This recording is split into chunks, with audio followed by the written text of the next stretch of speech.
etika lingkungan. Ethics artinya the as it should be, keharusan, normativitas yang basisnya adalah argumen. Itu yang namanya etis. Jadi sesuatu disebut punya masalah etis bila dia menuntut justifikasi rasional terhadap satu problem itu. Jadi bukan karena keyakinan, bukan karena kebiasaan, bukan karena hobi, maka itu disebut sebagai etis, tapi karena ada susunan pikiran untuk mengaktifkan argumen itu. Tidak etis Anda berbohong tentang situasi ekonomi. Itu bukan soal etika, itu di situ soal opini. Tapi etik selalu menimbulkan konfrontasi argumen. Jadi saya mau menerangkan bagian itu dengan mengambil beberapa poin yang telah diucapkan oleh pengajar yang lain selama 3 sesi yang lalu. Nah, supaya kita tune in dengan soal ethics ini, dan etika lingkungan itu dianggap sebagai a new kind of ethics, karena biasanya orang bicara ethics itu dalam rangka tuntutan mempromosikan humanity. Di dalam etika lingkungan kita pindah dari center yang antropologis ke center yang biosentris. Jadi ada refocusing di dalam pembicaraan ethics. Dulu orang nggak kenal tentang hak-hak binatang, hak mawar untuk tetap mekar, hak sungai untuk berlekuk, hak gunung untuk dingin. Orang anggap itu aneh kalau barang di luar manusia diberi status moral. Sekarang hal itu justru dianggap sebagai a new kind of ethics. Hak burung dara untuk terbang berarti hak pohon untuk tidak ditebang. Sebab burung dara berhak membuat sarang di pohon itu. Jadi dengan sendirinya ada 2 hak di situ, hak burung dara dan hak pohon. Sekarang kalau orang tanya apa dasarnya burung dara harus punya hak, apa dasarnya pohon harus punya hak, itu kita bicara tentang etika lingkungan. Dasarnya apa? Pembenarannya apa itu? Kalau dibilang ya kan tradisinya begitu supaya hijau, ya itu soal hobi kita aja. Nah, kalau hobi kita begitu, ada orang yang bilang hobi saya adalah menembak burung, hobi saya adalah menebang pohon itu. Jadi mesti ada satu rational foundation yang bisa menghasilkan prinsip tentang mengapa pohon punya hak untuk membela diri. Moral standing of trees misalnya, legal standing of burung dara misalnya. Sehingga di dalam dunia pikiran itu menimbulkan berbagai macam kontroversi. Jadi ada kontroversi baru di situ tuh. Nah, sebelum kita pergi ke situ, coba satu-satu kasih saya review tentang semacam sinopsis apa sebetulnya yang sudah dipelajari di sesi berikutnya, di sesi-sesi sebelumnya. Misalnya ada problem di situ, ada kata kunci, ada konsep, sehingga saya bisa hemat uraian, nggak mengulang-ulang.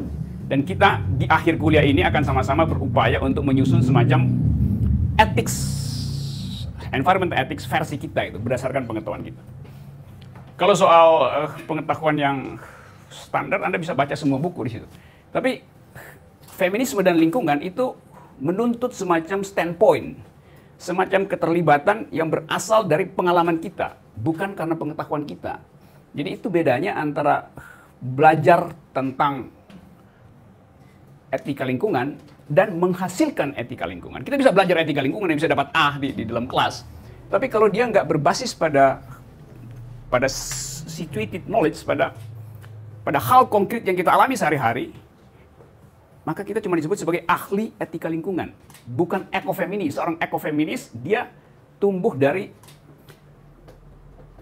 kekuatan argumen yang berbasis pada pengalaman yang basah, pengalaman yang betul-betul touch the reality, yang down to earth. Jadi itu bedanya ya. Kalau kita bicara, jadi kita nggak bicara tentang etika lingkungan dalam pengertian teori mutakhir tentang itu, akses saja di internet. Tapi bukan itu yang dimaksudkan oleh Jurnal Perempuan. Tentu kita bisa nulis di Jurnal Perempuan tentang itu. Tapi menghasilkan seorang laki-laki yang ingin menyebut diri I am a male feminist, artinya dia pernah mengalami satu situasi dramatis tentang kehidupan ketidakadilan, dan bisa jadi ketidakadilan itu basisnya adalah karena eksploitasi lingkungan. Demikian juga bila seorang perempuan bicara tentang I am an eco-feminist, dia bukan berarti dia hafal Sandra Harding atau baca God of Small Things dari Arundhati Roy, nggak begitu. Tapi dia pernah mengalami itu sehingga berbekas di dalam sistem pengetahuan dia tuh. Oke ya. Jadi kita bicara itu dan lebih baik kita diskusi panjang. Saya jadi semacam fasilitator untuk menguji apakah kita sanggup untuk carrying burden of being eco-feminis itu. Di pengajaran yang pertama dari Bu Gadis, itu saya mendapatkan, ini kemudian saya refleksikan dengan pengalaman saya, bahwa kebetulan saya tinggal di kota, saya hidup di lingkungan urban, bukan berarti saya nggak bisa menjadi seorang ekofeminis. Karena ternyata seorang ekofeminisme itu sendiri berasal dari, basisnya adalah penolakan atas dominasi. Nah, walaupun saya tinggal di kota, saya bisa menolak, saya bisa merefleksikan itu bahwa saya bisa menjadi ekofeminis juga dengan saya menolak dominasi. Misalnya saya menolak makan sesuatu karena sesuatu itu dihasilkan dari tindakan-tindakan eksploitatif, atau saya menolak membuang sampah sembarangan karena saya tahu itu tidak baik terhadap lingkungan. Dari mulai hal kecil itu sebenarnya seorang perempuan kota pun bisa menjadi seorang ekofeminis karena dia sedang menolak dominasi itu.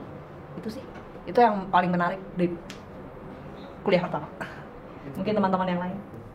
Ada mungkin yang merasa itu mah feminis literatur aja, karena di brief oleh pengetahuan maka dia jadi ekofeminis. Ada kritik semacam itu. Kita coba uji satu-satu jalan pikiran ini. Yang menganggap bahwa orang kota jadi ekofeminis itu karena semacam caper gitu. Sama seperti di Jakarta sekarang ada semacam hobi baru, CEO itu, eksekutif muda itu, Esmut itu.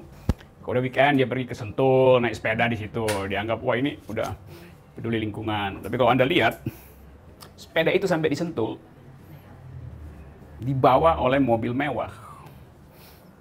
Artinya sepeda itu juga pakai bensin buat nyampe di Sentul. Dia nggak kayu dari sini. Sampai di sana dia mesti cari tempat parkir gitu. Terus segala macam. Nanti saya coba lihat kontradiksinya dianggap sebagai, ya tapi kami ini ya, bersepeda meninggalkan polusi kota. Iya, tapi you bawa polusi baru ke tempat saya, ke Sentul, karena you bawa mobil yang gede-gede itu untuk ngangkut sepedanya tuh, karena sepeda minimal 50 juta satu sepeda itu, karena terbuat dari karbon misalnya. Dan untuk produksi satu sepeda itu membutuhkan energi lebih dari memproduksi 2 mobil. Kalau sepedanya mewah itu energi di pabrik itu, pabriknya eksklusif. Kalau kita produksi mobil, udah ada standarnya tuh. Jadi semacam Fordism. Sehingga satu kali bikin, langsung jadi. Kalau bikin sepeda itu yang eksklusif, artinya ada mesin baru dibikin. Artinya ada industri baru. Artinya ada polusi baru untuk menghasilkan sepeda. Jadi kita lihat connectedness dari problem itu. Menganggap bahwa saya akan mengayuh sepeda untuk memelihara lingkungan, padahal untuk menghasilkan sepeda semahal itu diperlukan polusi yang lebih besar daripada membuat satu bis kota itu. Bisa nangkap logiknya ya? Gitu itu. Jadi selalu ada underlying ideas yang kalau kita nggak periksa, lalu kita bisa sama-sama kagum itu bahwa wah iya ya, padahal sebetulnya ada kebohongan di dalamnya, ada value yang disembunyikan. Nanti kita bongkar pelan-pelan. Jadi saya tadi kasih semacam keberatan supaya ada diskusi. Bagaimana misalnya kalau Anda sebut, ya kita orang kota bisa. Lalu saya kasih contoh, bagaimana kalau orang yang pakai sepeda tadi bilang hal yang sama gitu. Kira-kira gitu, supaya kita diskusinya tajam ya. So I'm playing devil's advocate gitu. Sumber air yang mereka ambil itu, warga di sekitar pun tidak mendapatkan itu. Istilahnya dikooptasi sama mereka gitu, hak-hak warga sekitar. Gitu. Kalau saya sih pengalaman itu. Per detik ini saya nggak pernah beli yang merek Aqua. Anda minum air pump. Yang Oke. Terus kita bisa bikin semacam political analysis di situ. Air pump itu diproduksi untuk publik. Di belakang itu ada perjanjian misalnya antara Palm Jaya dengan perusahaan-perusahaan Prancis. Perusahaan Prancis juga memproduksi aqua di sana tuh. Jadi mungkin aja kita nggak minum aqua di sini, tapi kita minum value added dari perusahaan Prancis yang memproduksi aqua, yang juga klaim bahwa itu datang dari sumber yang paling murni di dalam pegunungan Prancis. Karena orang dia suka klaim ini umur dari air saya itu di Prancis itu kira-kira udah 400 tahun. Jadi air tanah yang tersimpan 400 tahun. Terus kita bilang, loh justru air tanah yang 400 tahun nggak boleh dieksploitasi. Tapi kalau ambil air tanah yang usianya udah 400 tahun, artinya kita minum mineral yang adalah bekuan dari darah nenek moyang, tulangnya jadi mineral di situ setelah 400 tahun misalnya. Kenapa nggak boleh begitu? Ya karena siklus air itu 40 tahun, berarti 400 kali, 10 kali siklus air yang kita minum. Air yang kita minum di sini, yang dia sebut ini aqua misalnya ini, buat jadi spring, dia perlu waktu 40 tahun siklusnya. Jadi bukan yang hari ini, kan biasa dibikin teori, airnya kemudian menguap, maka kondensasi turun jadi hujan, jadi enggak. Air yang kita minum itu adalah hujan 40 tahun lalu, bukan hujan tadi sore, apalagi hujan buatan yang dibuat pakai garam dapur itu. Jadi bicara tentang environment, di dalamnya variabelnya tuh interconnectedness. Begitu banyak variabel sehingga kita nggak bisa klaim sesuatu tanpa kita deepening, tanpa kita ikut tenggelam di dalam problem itu dulu tuh. Oke ya, oke itu. Oke bagus, ada 2 poin ini dan kita kasih atau saya kasih apa namanya kontrasnya tuh, contradictory ideas-nya apa ini. Oke, ada yang lain. Dalam hal lingkup kecil, baju kan juga merupakan dari keluaran dari pabrikan gitu kan. Artinya kalau kita kritisi atau kita gali semakin dalam gitu ya, kita nggak bisa lepas gitu dari sesuatu yang menurut kita sejauh ini merusak ya atau yang mengeksploitasi gitu. Nah terus apa gitu dan bagaimana gitu? Ya, itu yang saya tanya pada saudara, bukan saudara tanya pada saya. Itu yang saya lemparkan untuk kita bicara. Kalau kau tanya sama saya, dengan mudah saya jawab, sudah ada literatur, tapi kita nggak akan diskusi. Menurut saya yang sampelnya Bapak yang mengenai mobil tadi ya, bahwa kosnya akhirnya lebih besar daripada untuk, saya rasa, maaf loh Pak, ini mungkin sebelum sampai ke production item, kena ada bagian research-nya, terus harus di-approve, terus emisinya, efisiensinya berapa banyak, sehingga diambil toleransi, that's fine. Oke, ada economic of scale di situ, ada skala ekonomi. Oke, nanti kita bahas nanti. Tapi dari teman-teman yang ada, kebetulan mereka juga punya keinginan untuk berdaulat gitu ya ceritanya. Jadi mereka punya. Teman siapa yang mau berdaulat? Nanti ditangkap polisi. Oh, NKRI harga mati. Oke. Anak-anak muda juga gitu ya, yang mereka ingin juga untuk oke, kita sadar bahwa kita kayaknya masih tergantung nih mungkin gitu ya sama industri atau kita jadi, dan itu akhirnya ada dampaknya secara lingkungan sosial juga gitu. Akhirnya mereka membuat inisiatif oke, kita bikin sendiri gitu, misalnya baju atau misalnya makanan yang sehat, yang lokal atau segala macam itu gitu ya. Baju mungkin yang dari organic cotton dan lain-lain gitu. Dan hal itu banyak sekali gitu, kayak misalnya pewarnaan yang alami gitu supaya nggak merusak lingkungan misalnya gitu. Banyak sekali yang melakukan hal itu, tetapi pada akhirnya ketika mereka sudah sampai ke market gitu ya, mereka jadi kena demand-nya market gitu ya gitu. Terus jadi berhenti di situ gitu, terus terjadi gap antara keinginan mereka yang sebetulnya seperti apa, dan akhirnya ya itu jadi kayak nggak, ya akhirnya nggak sampai gitu. Di Tebet itu tutup semua sekarang, distro itu. Karena konsepnya tadinya indie, Pak, independent design segala macam. Akhirnya kalah oleh mass production itu. Oke, jadi nanti itu poin bagus juga. Jadi kadang-kala semacam ethics untuk revolusi, untuk memberontak, untuk berdaulat, dia kemudian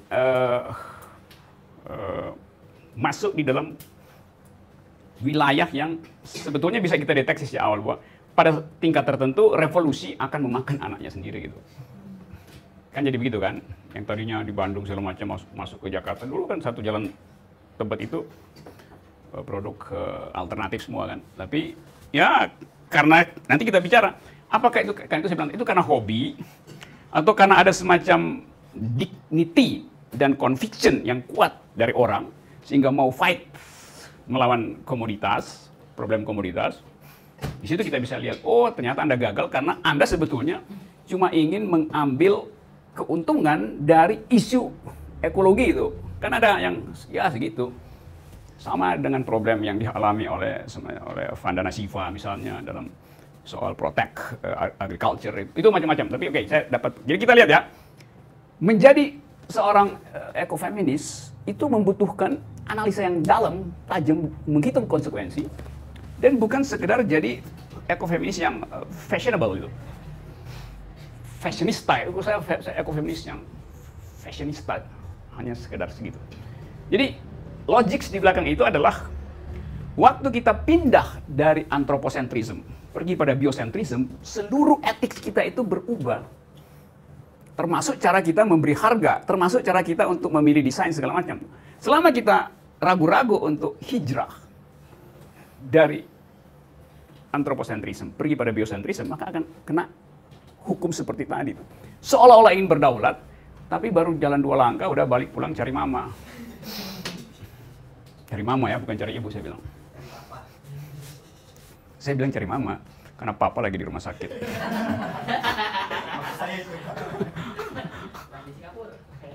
Oke, ada lagi? Udah banyak sekelompok anak muda mungkin yang memperhatikan lingkungan. Dan solusinya adalah bagaimana sesuatu itu sealamiah mungkin. Kan kira-kira begitu. Nah, tapi maksud saya, yang alami-alami itu pun jika dikritisi lagi, pasti itu terdapat sesuatu yang menurut kita ya bisa jadi juga merusak lingkungan, kan begitu. Dan pada akhirnya begitu permasalahannya. Kalau kita pengen mengkritisi lagi gitu. Nah, lantas kira-kira apa lagi nih selain itu gitu. Saya mau menambahkan dari Dedi ini. Kan Dedi mengatakan oke, ini sudah low alamiah, tapi kalau dipikir-pikir ada lagi kan. Sebetulnya kita harus mikir lagi, standar pollutionnya itu berapa yang bisa ditolerir. Jadi semua ada, tapi kita punya standar bakunya itu berapa, itu yang harus dikonsider menurut saya. Saya ingin langsung ke pertanyaan. Jadi dari 3 kelas yang kemarin, dari kelas Bu Gadis, Mama Aleta, dan Bu Gadis, ya, saya berusaha mencari satu poin yang tidak saya temukan. Dan poin itu adalah bagaimana kita kan tidak bisa berlari dari pembangunan dan produk-produk kapital yang itu meningkatkan konsumsi kita, sehingga menyebabkan hutang-hutang ekologis dan kerusakan ekosistem, kerusakan ekologis. Nah, yang ingin saya cari adalah bagaimana kita bisa menemukan suatu poin indikator yang logis perihal pembangunan yang tidak mengkhianati ekologi. Jadi seperti apa sebenarnya? Kita kan nggak bisa berlari dari pembangunan dan kita nggak bisa terus-menerus mengorbankan ekologi. Kira-kira indikator yang logis itu seperti apa yang tidak terjadi pertentangan di sana? Terima kasih. Diskusi untuk menemukan semacam underlying assumption dari produk komoditi, hubungan komoditi dengan keadilan, ecological justice, environmental justice, itu baru bisa kita ucapkan kalau kita benar-benar tadi sudah tiba di dasar persoalan. Itu soalnya. Jadi nanti Mbak siapa tadi? Mbak Mariam, nanti saya ulas itu. Nah, oke, Mariam, nanti di ujung ini pasti saya ulas itu. Tapi terima kasih Anda mengingatkan problem yang selalu ada di headline, yaitu mencari semacam sphere of possibilities di mana policy tentang keadilan itu bisa sejalan dengan ethics baru tentang ecological justice. Oke, saya akan anggap itu sebagai problem untuk mencari semacam cross-cut ideas antara the economy and the ecology itu ya, di ekonomi dan ekologi. Ingatin saya Pak Nopal ya, saya akan ke situ ke Ibu, ke Mbak Mariam ya. Oke, yang lain? Oh, jadi ingat pembicaraan saya sekitar 2 atau 3 tahun yang lalu dengan siswa saya kelas 6. Dengan? Siswa. Kelas 6.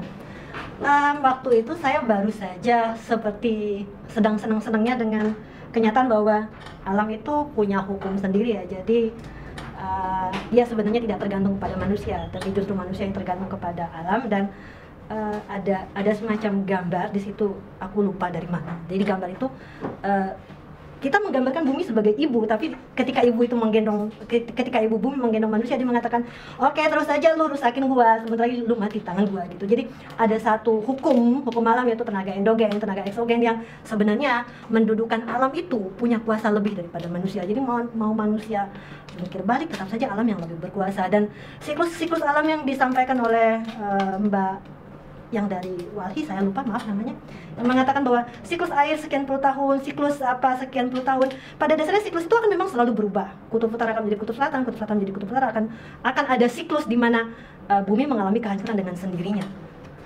Jadi tadi dimulai dengan sebenarnya statusnya apakah manusia yang punya kuasa atau alam yang punya kuasa.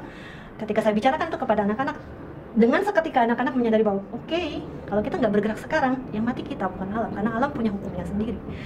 Jadi kalau bicara mengenai ekofeminisme, kita bicara mengenai mendudukkan siapa yang sebenarnya punya identitas, bagaimana caranya berdampingan antara dua identitas. Kita bicara manusia, kita bicara alam, alam punya identitas, manusia punya identitas. Jadi pada dasarnya sebenarnya kita membicarakan bagaimana mendudukkan dua hal yang manusia merasa punya kuasa, alam juga punya kuasa. Bagaimana relasinya didudukkan dalam sebuah win-win solution. Seperti itu sih kalau pendapatku. Kita nggak akan coba mencari win-win sebelum kita berhasil detecting the faulty argument. Jadi kita cuma bisa bilang, oke, itu win-win. Setelah kita kuras semua, seluruh argumen palsu di dalam debat itu, debat antara keinginan manusia untuk mengatur alam dan inherent logics dari alam. Alam telah menulis hukumnya sendiri tuh.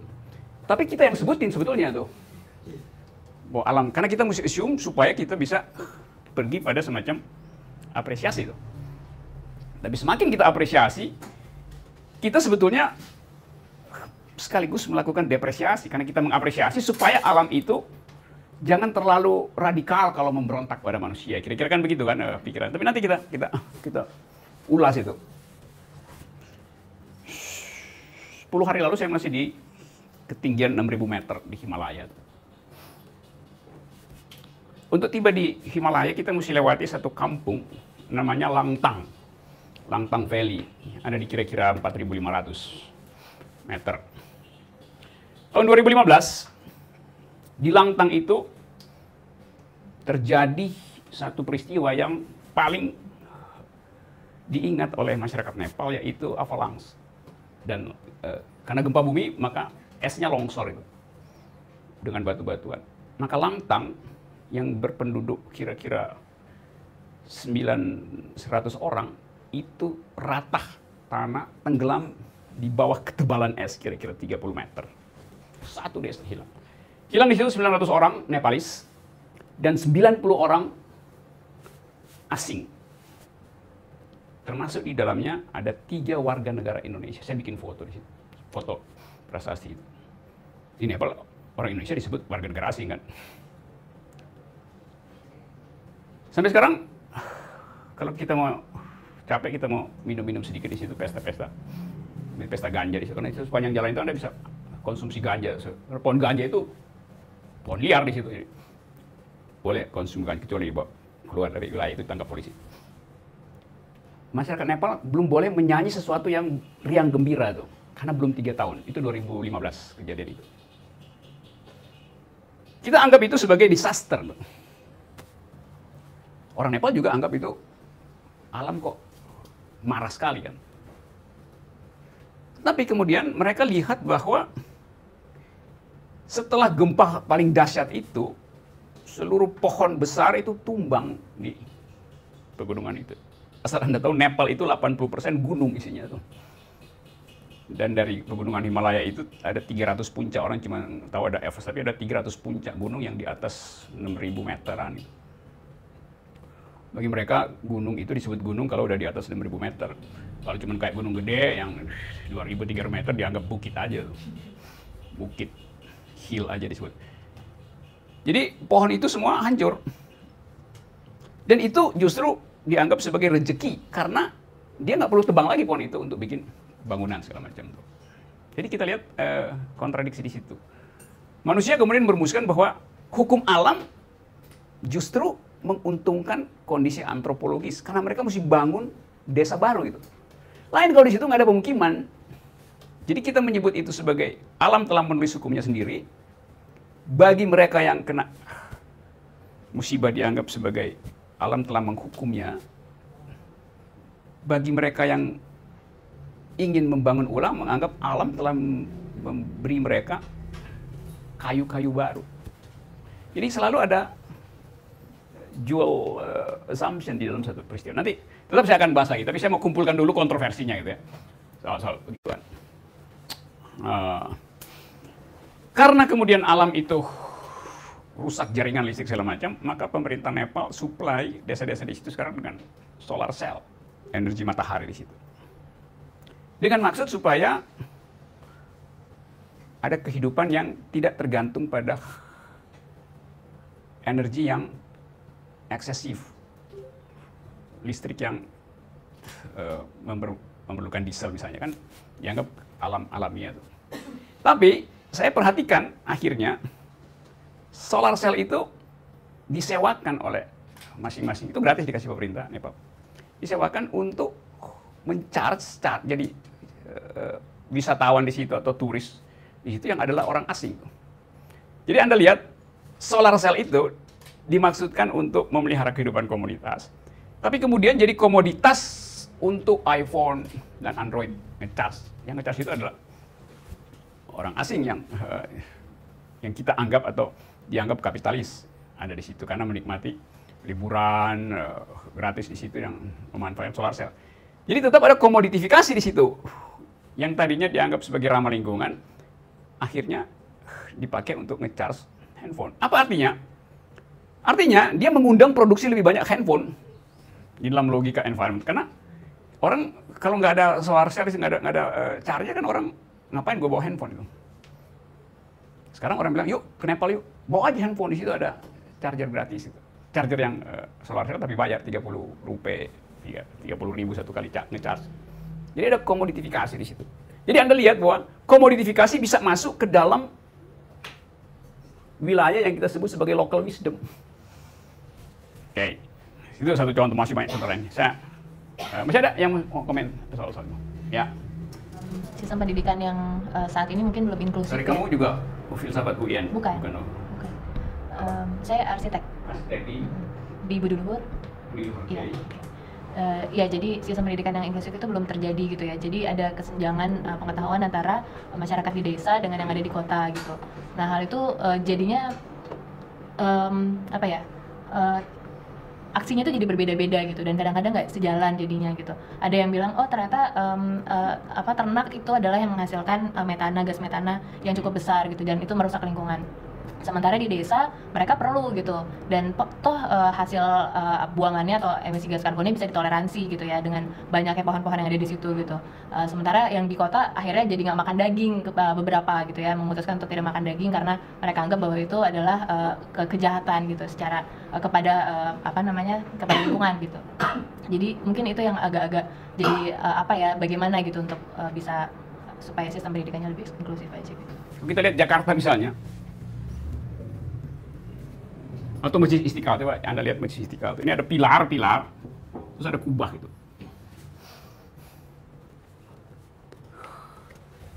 Secara filosofi, kalau ada kubah, mestinya nggak ada pilar.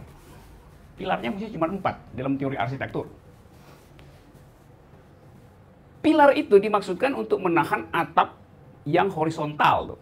Kalau kita pergi ke Yunani, kuil-kuil itu begini dia. Mesti banyak pilar tuh. Tapi kalau ada lengkung begini, cukup 4 pilar. Karena secara fisika, lengkung itu menahan dirinya sendiri dengan kelengkungan itu. Jadi kita anggap, loh ini kan berlebih, ini kan eksesif secara material. Ngapain?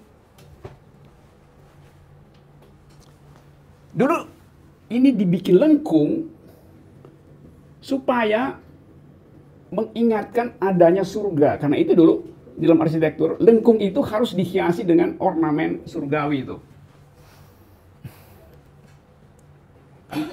Di Basilika Santo Petrus misalnya di Vatikan, semua gereja di Italia selalu ada lukisan di atas tuh. Supaya kita tahu bahwa gereja itu adalah, lengkung itu adalah representasi dari langit. Jadi langit kita bawa turun sehingga kita dapat lengkung. Lalu kita dapat sensasi teologi di situ. Dengan itu sekaligus udara bertukar, jadi lebih leluasa udara karena kurang pilar.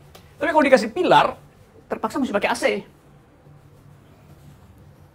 Kalau di sini kita kasih AC, maka setiap kali saya tambah 1 AC, saya memproduksi kalor keluar kan. Jadi panas saya buang keluar supaya ini dingin tuh. Suhu di sini yang tadinya 18 derajat misalnya, sekarang naik jadi 20 derajat. Akibatnya saya mesti pasang AC lagi di sini nih. Naik terus tuh. Saya pasang di sini, yang di sini juga naik jadi 23, pasang AC lagi. Jadi tadinya nggak ada AC, akibat ada AC di situ seluruh kota itu jadi hot island. Hot island bahasa Indonesia bukan pulau panas ya. Pulau panas itu judul film Triple X dulu. Jadi kita lihat paradoks dari industri, dari sistem arsitektur. Dia membuat lingkungan jadi panas. 18 derajat itu suhu kamar pengantin. Sekarang dia jadi panas. Akibatnya seluruh kota mesti pasang AC itu. Hanya karena salah arsitektur. Jadi orang bisa bilang, ya kan itu lambang. Saya pakai Istiqlal karena lebih mudah kita lihat di situ. Mungkin kita nggak bicara dulu karena Jakarta belum sepanas ini. Tapi yang lebih lucu adalah rumah-rumah di tata kota, rumah-rumah keren di Jakarta kan. Pilar sekaligus ada kubah. Artinya orang nggak ngerti filosofi dari kubah gitu. Maka kita lihat bahwa, rumahnya kok masif banget itu. Dome-nya itu dengan sendirinya menahan bebannya sendiri gitu. Jadi kontradiksi lagi tuh. Oke, nanti saya cari cara lagi buat kita. Masih ada yang ngomong sebelum saya kasih poin-poin itu. Ya. Kalau saya menangkap ada satu pola yang sama gitu dari cerita-cerita tadi, di mana manusia itu cenderung disebut hidup ketika dia tumbuh, ketika dia berkembang, dan itu diidentikan dengan ekonomi. Jadi kapital itu disebut tumbuh ya kalau dia bertambah besar. Ditunjukkan dengan kegagahan yang selalu jadinya jumlahnya besar. Kayak misalnya kesuksesan sebuah bangunan ditentukan dengan banyaknya pilar-pilar. Dan sementara alam itu tidak selalu demikian. Bahwa ketika jamur itu tetap berwarna hijau misalnya atau berwarna putih, itu ya dia sedang tumbuh sebenarnya gitu. Dan dari kontradiksi bahwa satu entitas merasa dirinya harus besar, tumbuh besar, dan satu entitas lain itu ya tidak melulu harus besar, itu ada tabrakan yang besar. Dan dari tabrakan dua arus itu, kita semua selalu berpikir bahwa kita harus mencari win-win solution-nya. Kita harus mencari titik tengah dari dua tabrakan besar ini, karena nantinya bahwa yang besar akan mengkooptasi yang kecil. Terus kemudian kita berpikir dari kita mencari jalan tengah tadi, kita berpikir, kita harus menciptakan standar-standar baru. Dari standar-standar itu karena standar itu sangat luas konsepnya, kita harus turunkan lagi nih menjadi indikator-indikator. Dan sebenarnya belum tentu bahwa standar dan indikator tadi mewakili alam, karena alam sendiri sebenarnya tidak bisa bersuara sendiri, gitu. Jadi akhirnya apapun yang terjadi tetap akan ada kooptasi di situ, karena yang satu itu benar-benar tidak bisa bersuara, sedangkan yang satu dia sangat vokal dan dia juga sangat berusaha. Bukan sifat alami dia memang besar, dan semakin dia besar ya itu dia disebut hidup. Tidak ada orang yang sama dan dia disebut hidup. Semua kita yang manusia antroposen itu ya kamu dianggap hidup kalau kamu bisa kemudian dari kecil tumbuh menjadi besar. Dari misalnya dari SD kemudian jadi kuliah. Di kehidupan selalu diintikan dari sesuatu perubahan dan bertambah banyak gitu. Dan itu membuat jadinya gap-gap itu, dan selalu diambil jalan tengah yang sebenarnya itu belum tentu menyelesaikan. Itu sih. Oke, saya mulai kuliahnya ya dengan pikiran Anda tadi bahwa alam tidak bisa mengucapkan keinginannya. Akhirnya alam mengucapkan keinginannya melalui krisis sumber daya. Melalui yang kita sebut sebagai bencana, tapi bukan bencana dilihat dari sudut environmentalism. Alam mengucapkan keinginannya di tahun 70-an, 72 kalau saya nggak salah, melalui mulut seorang profesor filsafat di Colorado, namanya Jonathan Stone. Suatu waktu di daerah itu ada kegiatan industri untuk membabat hutan yang akan dijadikan semacam resort oleh satu korporasi. Dan Profesor Stone menentang itu.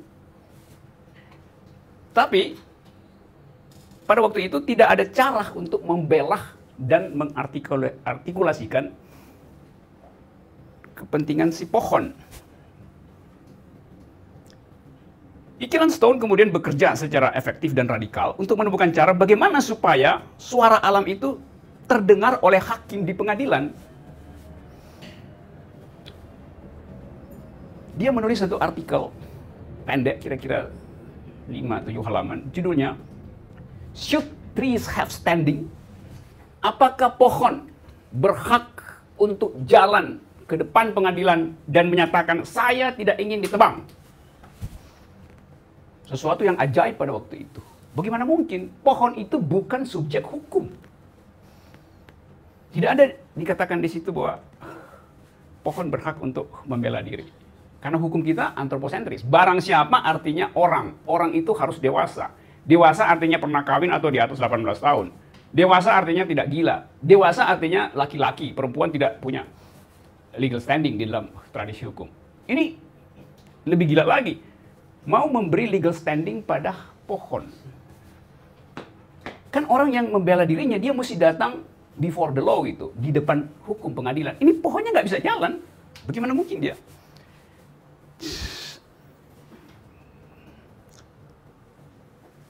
Paper ini kemudian menimbulkan heboh di Amerika. Heboh pertama adalah paper dari Rachel Carson, The Silent Spring. Udah pernah baca itu? Kalau belum saya terangin nanti. Sehingga kemudian terjadi diskusi hukum yang panjang lebar seperti kita tadi dispute tentang ini hak alam apa hak manusia itu.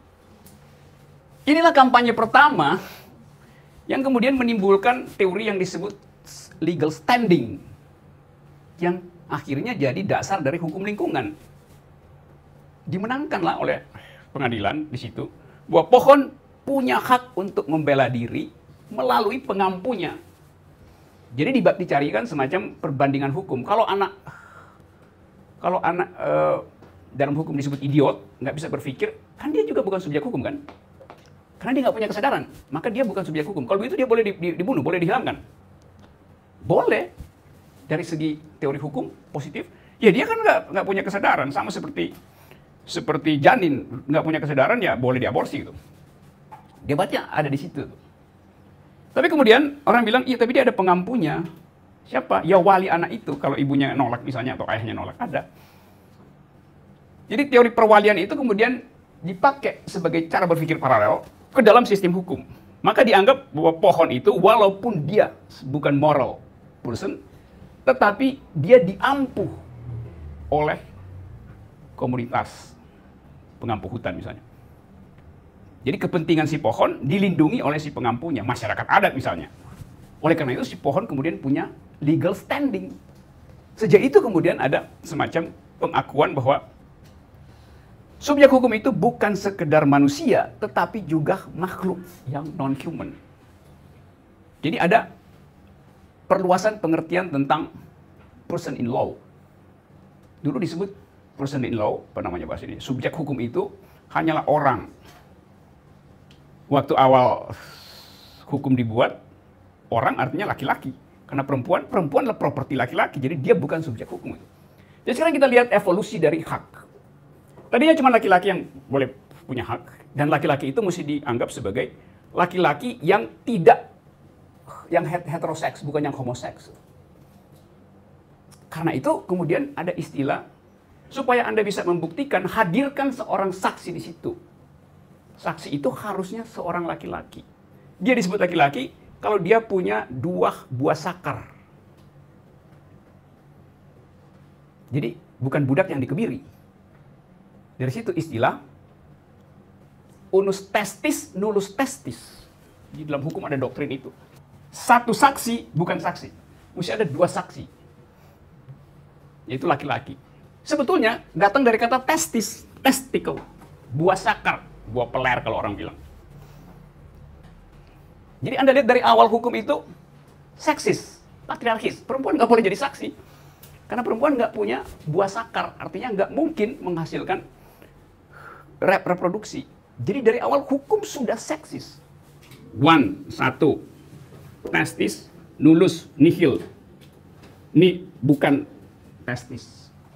Kenapa? Laki-laki disebut laki-laki kalau punya 2 buah sakar. Kalau cuma 1 dia bukan laki-laki. Apalagi yang tidak punya, yaitu perempuan. Dapat ya, logik itu ya.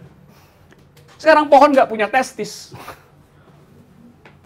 Tapi kemudian ide kita bertumbuh. Lalu kita mulai berpikir bahwa dulu perempuan bukan subjek hukum. Toh dapat subjek hukum karena perubahan alam pikiran. Dulu anak-anak bukan subjek hukum, sekarang punya subjek hukum. Dulu budak bukan subjek hukum, sekarang budak adalah subjek hukum. Maka ada yang disebut the evolution of rights, evolution of ethics. Sehingga sekarang ada hak sungai untuk tetap jernih. Di New Zealand setahun lalu, sebuah sungai diprotek dan diberi hak hukum. Pertama kali di dalam sejarah dunia, sungai itu dianggap sebagai makhluk hidup. Sehingga Anda nggak boleh kotori sungai itu, Anda kena hukum langsung. Anda nggak boleh tebang 1 pohon pun di sungai itu, Anda kena hukum. Tapi ada konsekuensinya. Misalnya, kalau sungai itu kemudian menyeret seseorang dan tenggelam, sungai itu mesti dinyatakan kriminal apa enggak? Kan sungainya membunuh orang kan? Debatnya masih berlangsung sampai sekarang. Begitu non-human being dikasih legal standing, di dalamnya juga berlangsung konsekuensi dari legal standing itu. Sekarang bagaimana kalau ular piton misalnya dikasih legal standing? Jadi prinsipnya adalah ethics evolve. Etika itu tidak beku, dia evolve, dia mengalami evolusi itu.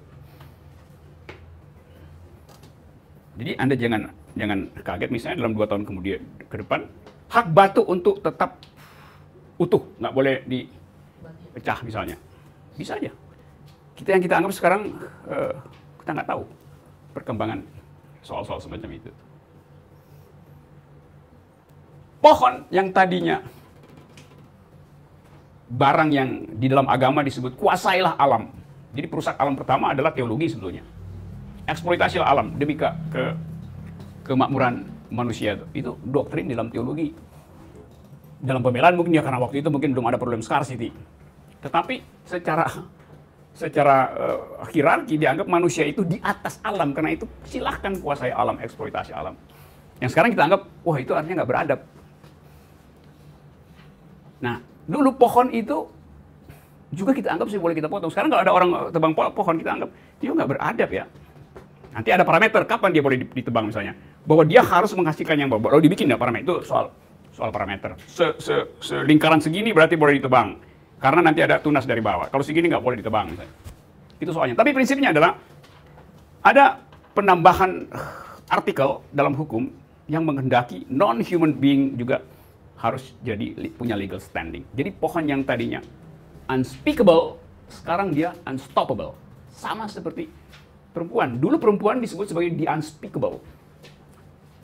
Nggak boleh bicara. So, kalau perempuan bicara, kacau persidangan. Maka sebaiknya tutup mulut. Sekarang, feminism adalah the unstoppable. Sehingga orang akan bilang, you nggak ngerti feminism, berarti you adalah orang yang nggak bisa berpikir gitu. A man who graduates today and stop learning feminism tomorrow is uneducated the day after. Jadi sarjana, hari ini, dan besok dia nggak belajar feminisme, lusa dia jadi orang tolol. Karena dia nggak bisa bicara di sistem dunia, dalam pertemuan dunia, nggak tahu. Do you speak bahasa Indonesia? I do speak English, I do speak French. Do you speak environmental ethics? Do you speak gender equality? Do you speak feminism?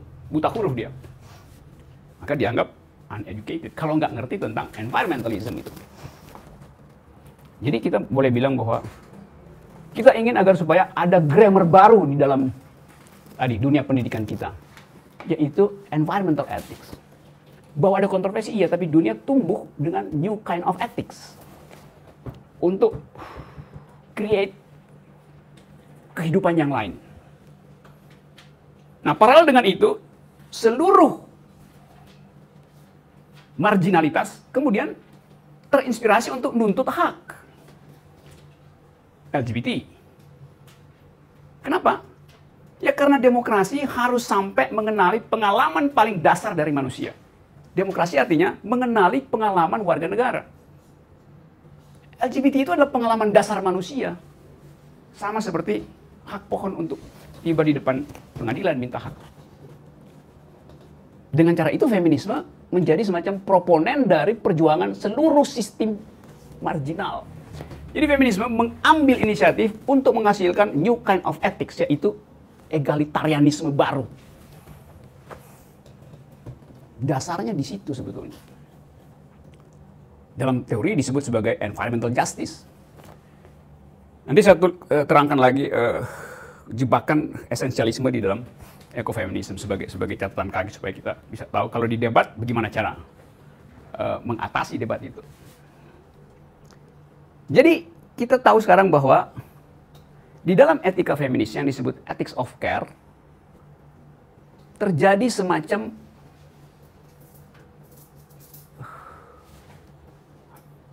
pengutamaan baru, konsep baru tentang justice. Dulu justice adalah konsep yang sekedar soal distribusi hak untuk soal-soal materi ekonomi. Sekarang justice diperluas oleh teori feminisme itu. Dulu justice berpijak kepada ethics of right. Saya punya hak, Anda punya hak, maka kita compete di dalam rights. Sekarang feminisme merubah itu. Justice artinya ethics of care. Karena ada problem disparitas, ada problem hierarki dan segala macam itu tuh. Jadi paradigmanya pindah dari ethics of right ke ethics of care. Environment juga pindah paradigma, yaitu dari the right of nature, dari natural rights pindah menjadi the right of nature itu. Sama statusnya tuh. Hukum dulu basisnya natural right, hak-hak alamiah. Salah satu hak alamiah manusia adalah menguasai alam. Sekarang karena ada ethics of right, ethics of care yang disponsori oleh feminisme, sehingga menimbulkan should LGBT have standing, should trees have standing, should pets have standing, dan seterusnya. Kita konsekuensinya adalah nggak bisa lagi bertumpu pada natural right, hak-hak natural. Tetapi mulai memikirkan the right of nature, hak dari alam yang tadi disebut. Alam menulis haknya sendiri. Kita mengasumsikan itu supaya egalitarianisme itu jalan. Konsekuensinya tadi jauh. Kita pindah dari anthropocentrism, pergi pada biocentrism. Efeknya macam-macam. Apa efek dari feminisme misalnya terhadap arsitektur? Sekarang banyak diulas, ditulis di mana-mana. Bahwa orang tidak lagi berpikir di dalam rangka koherensi matematik, koherensi fisika, tapi pada apa yang disebut sebagai design thinking. Right? Buat dapat fungsionalitas tapi sekaligus selesaikan problem. Bukan sekedar fungsionalitas instrumental di dalam ilmu modern misalnya. Jadi, saya ulangi ya, kita pindah dari, karena tadi salah satunya oleh si Jonathan Stone, juga belakangan misalnya dalam tema yang sama oleh Vandana Shiva, udah pernah tahu dalil Vandana Shiva. Bagi Vandana Shiva, development itu, membangun itu artinya melanggengkan sistem patriarki. Karena waktu kita membangun, kita mengeksploitasi dunia materi, dikonversi jadi komoditas, lalu masuk ke pasar. Kita sebut ada progres. Tetapi, begitu masuk ke pasar, berlakulah prinsip-prinsip patriarki. Sehingga pasar itu kemudian membuat perempuan tidak punya akses ke dalamnya.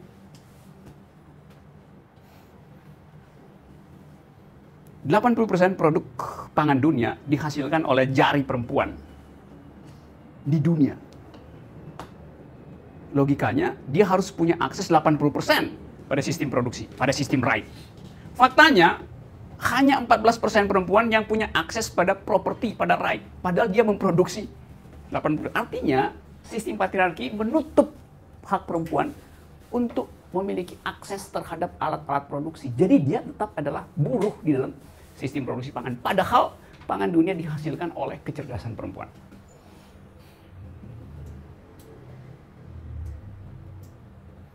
Oke, nanti kita lihat kritiknya supaya balance. Sampai di situ dulu. Ada problem? Saya lihat saya mengutip argumen dari Igede Pasek soal reklamasi di Bali. Gunung Agung dan daerah pantai itu adalah satu kayak dalam teologi Hindu itu ada satu kesatuan segala macam. Nah, kenapa di sini teologi kayak dijadikan satu alat yang paradoks gitu, maksudnya kayak saling tumpang tindih gitu. Nah, bisa dijabarkan, Mas? Itu sama seperti orang Papua menganggap bahwa Gasberg, pegunungan yang sekarang jadi kontroversi, Freeport itu adalah payudara bumi. Perutnya ada di pantai apa yang di bawah tembolok burung itu. Jadi itu satu kesatuan. Sekarang limbah dari Freeport persis dibuang ke pantai apa namanya itu yang di bawah itu. Kepala burungnya begini, pantainya di sini. Jadi dianggap dalam cara berpikir ekologi orang Papua, gunung ini yang adalah payudara bumi Papua dirusak dan kotorannya dibuang ke perut ibu bumi Papua. Tapi kita bisa lihat kok lama-lama nggak ada lagi yang bicara itu. Kok orang Papua justru menghendaki Freeport tetap di situ dengan asumsi pendapatannya lebih banyak masuk ke masyarakat Papua.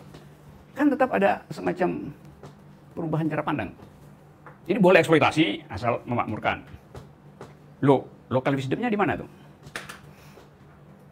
Sekarang soal Bali. Reklamasi.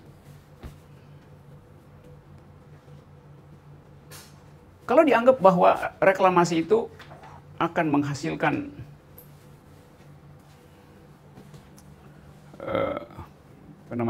rebound, berbalik untuk kerusakan lingkungan, dan alam pikiran itu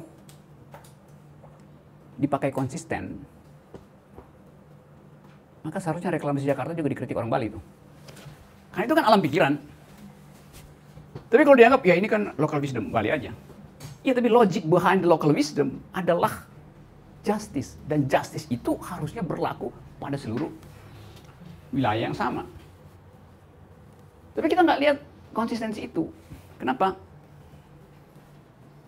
Ya reklamasi kan Jakarta proyeknya Presiden Jokowi. Kami pro Presiden Jokowi itu. Jadi elemen politik membatalkan environmental ethics. Diam-diam kita baca jalan pikiran itu. Jadi ada yang nggak kuat di dalam dalil itu bagi para demonstran misalnya. Kendang juga bisa bekerja dengan hal yang sama, dengan logik yang sama. Jakarta misalnya belum salah kan udah rumah di situ. Iya. Jadi kan bisa. Jadi itu yang saya maksud.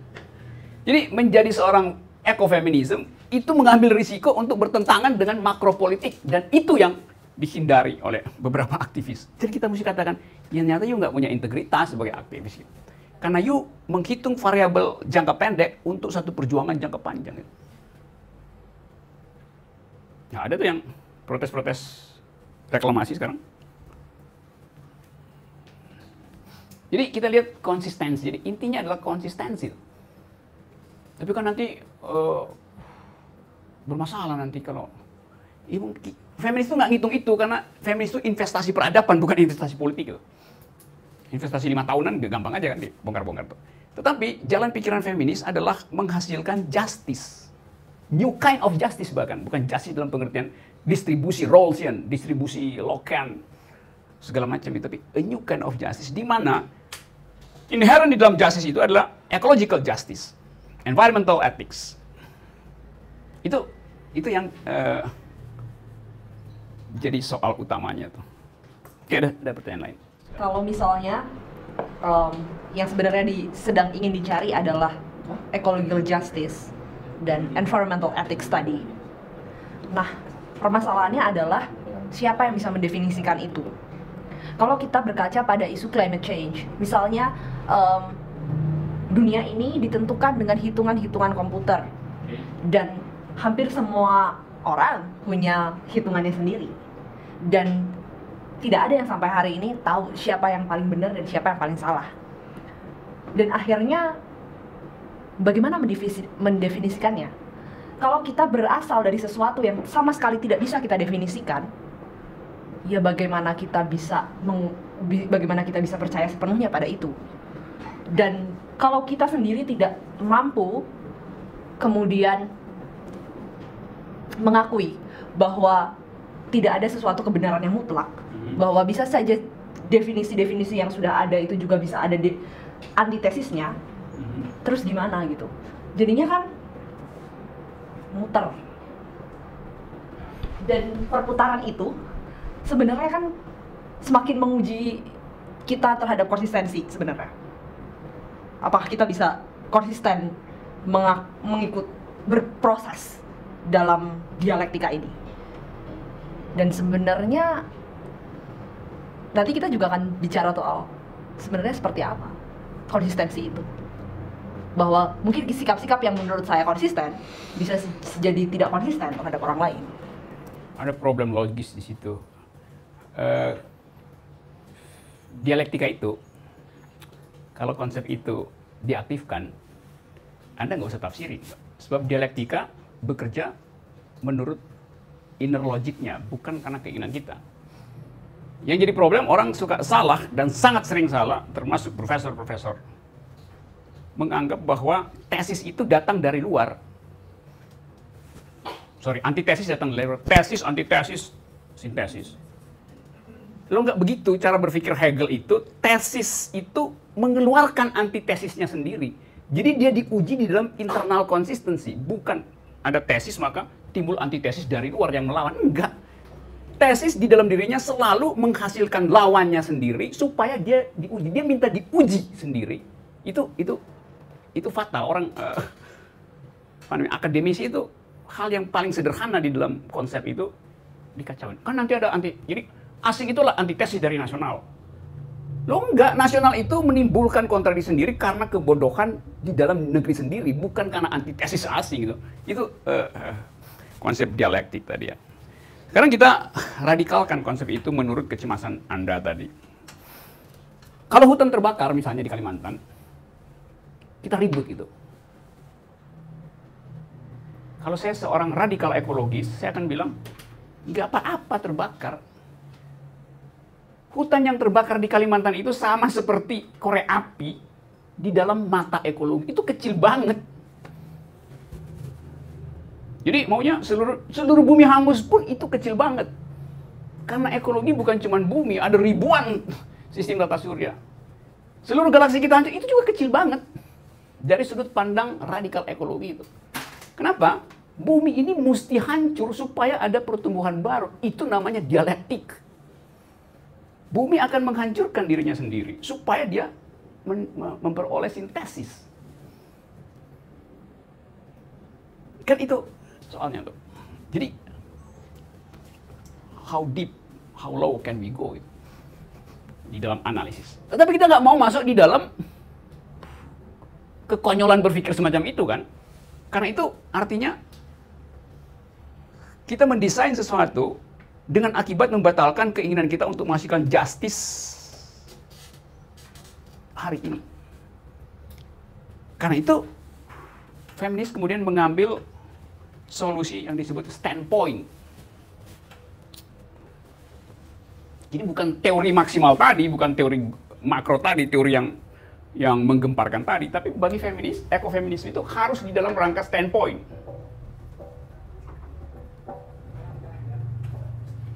Standpoint ini ada dua pengertian, dan pengertian yang kedua seringkali kacau.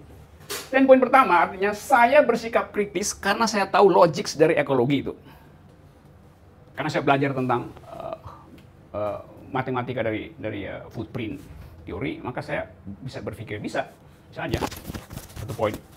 Tapi itu bukan standpoint dalam pengertian feminisme. Critical reasoning, critical discourse. Oke, ada critical discourse dalam standpoint teori. Kenapa? Karena ada logic of right yang sponsornya adalah patriarchal system. Tetapi bagi ekofeminis radikal, standpoint artinya saya memperjuangkan environmental justice karena saya mengalami penderitaan yang diakibatkan oleh tidak adanya proteksi terhadap environment. Jadi bagi si Mama Aleta misalnya, lepas dari soal kecenderungan yang masih antropologis misalnya, dia ngerti the new kind of justice karena dia mengalami langsung problem corruptive mind dari perusahaan tambang di situ yang menyebabkan perempuan gagal mengakses market. Bagi dia, standpoint itu adalah situated knowledge. Saya pakai istilah itu. Standpoint dalam pengertian situated knowledge. Pengetahuan yang berlokasi pada situasi konkret. Gitu. Kalau ini critical analysis ini segala macam, ini kritis juga. Tetapi bukan di dalam pengertian situated knowledge. Dalam pengertian critical philosophy. Yang nomor 1 tadi itu. Kita boleh pakai dua-duanya, tapi kita mesti tahu bedanya bahwa standpoint ada yang di dalam konteks critical discourse, karena kita punya pengetahuan, karena kita paham bahwa standar hukum laki-laki adalah ethics of right, karena kita tahu bahwa policy yang tanpa ethics of care selalu akan berakibat pada bagian yang paling rentan dari stratifikasi sosial, yaitu perempuan. Karena itu perempuan dianggap sebagai proletarnya proletariat. Tetapi ada standpoint kedua, di mana orang ini memproduksi pengetahuan baru karena pengalaman hidupnya. Kita bisa bedain misalnya antara seorang profesor di Universitas Indonesia yang ngajar tentang ecological justice dengan paper pendek dari Vandana Shiva misalnya. Orang bilang, ya Vandana Shiva lebih tajam. Iya, tapi Vandana Shiva ada kontradiksi. Iya. Tapi dia lebih otentik menghasilkan itu. Nah, sekarang saya masuk pada kritiknya dulu ya, supaya agak lengkap, nanti masih ada diskusi setelah jam. Kelemahan dari cara berpikir standpoint, jadi kelemahan secara akademis ya, bukan kelemahan secara historis pengalaman, yaitu dia bisa jatuh ke dalam apa yang disebut esensialisme, yang menganggap bahwa yang cocok dengan alam itu cuma perempuan. Laki-laki nggak cocok dengan alam itu. Nah, di situ ada semacam esensialisme, bahwa biologi perempuan itu memang dibuat untuk tune in dengan alam. Karena itu, perempuan dan alam ada di dalam satu nafas, yaitu ethics of care. Laki-laki nggak ada. Maka, bisa jadi cara berpikir itu juga menjadi cara berpikir yang patriarkis. Menganggap bahwa hanya perempuan yang mampu membaca rumus dan hukum alam. Hanya perempuan yang mampu membaca the new kind of ethics produced by environment. Nah, jebakan itu yang mesti hindari supaya Anda atau kita tidak dianggap sebagai mengedarkan ekofeminisme sambil menikmati arogansi patriarki. Karena dianggap feminism is the only game in town on subject of environmental ethics. Itu yang mesti kita waspada. Jadi Anda harus punya, atau saya juga harus punya stok argumen untuk mengatakan itu.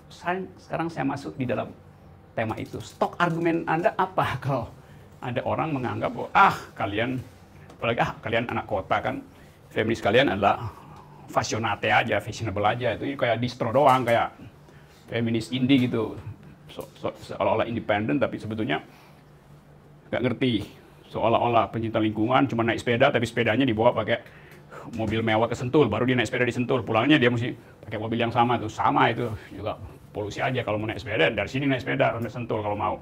Jadi kan nanti kan kita ketemu sana ya, terus ada komunitas macam-macam di situ. Begitu habis naik sepeda dia makan bakmi golek di situ, karbonnya nambah tuh. Itu kira-kira gitu. Jadi kita melihat kontradiksi itu. Saya ingin mengundang Anda untuk berpikir dalam kontradiksi-kontradiksi itu. Karena soal tadi itu, menjadi feminisme itu bukan kecerdasan akademis atau semacam emblem di dada bahwa now I am a feminist itu. Tapi sikap etis yang basisnya adalah new kind of justice. Oke. Sampai di situ tadi. Tadi bagian pertama udah kita lewati, tadi debatnya itu ya. Udah cukup ya. Yang lain nggak bisa baca sendiri gitu karena waktunya nggak banyak. Yang berikut adalah soal tadi pertanyaan saya. Cynicism bisa muncul karena sikap ekofeminis kita itu terbaca sebagai semacam arogansi, diam-diam, bahwa cuman gue yang ngerti, cuman perempuan yang ngerti alam, yang lain nggak ngerti apa-apa. juga sikap LGBT kadang-kala begitu, sikap homoseksual juga kadang-kala begitu. Ada arogansi tertentu dan kita percuma kita bicara itu, artinya kita tidak menghasilkan new kind of egalitarianism karena kita kemudian jadi eksklusif, kan nggak ada gunanya kan, Pak, segala macam. Justru kita ingin, ekologi adalah the realm of freedom. Dari situ kita produce value-nya tuh. Di dalam ekofeminis ada semacam ada semacam akidah gitu, bahwa hanya perempuan yang mampu membaca alam. Seolah-olah itu arkenya, dalam filsafat ada istilah arke. Itu DNA-nya tuh, itu intinya, itu prima logics-nya tuh. Lalu muncul arogansi itu. Seolah-olah hanya perempuan yang mampu menghasilkan ethics of solidarity. Seolah-olah nurturing itu benar-benar hanya disediakan alam buat perempuan. Saya ajukan kontroversi itu. Silakan. Dari kecil sampai sekarang ayah saya adalah seorang petani. Ya, oke. Ayah saya adalah seorang petani. Ketika dia pagi pergi ke kebun mengurus tanamannya, kemudian sore dia datang lagi untuk melihat kondisi ketika dia pagi sudah mengurus gitu loh. Kemudian dia akan gelisah. Dia akan gelisah ketika tanaman yang sudah ditanamnya yang menurut dia itu tidak baik kondisinya. Mungkin lagi kurang sehat atau apa gitu. Dia menganggap seperti itu. Kemudian dia mengeluarkan hipotesis banyak sekali. Kenapa tanaman yang saya rawat ini mengalami kerusakan atau nggak sesuai sama yang dia anggap tanaman baik itu seperti apa. Kemudian saya menganggap ekofeminis itu adalah, ya, prinsip ekofeminis itu adalah rasa kasih sayang dan kepedulian terhadap alam. Saya melihat ayah saya seorang ekofeminis gitu loh.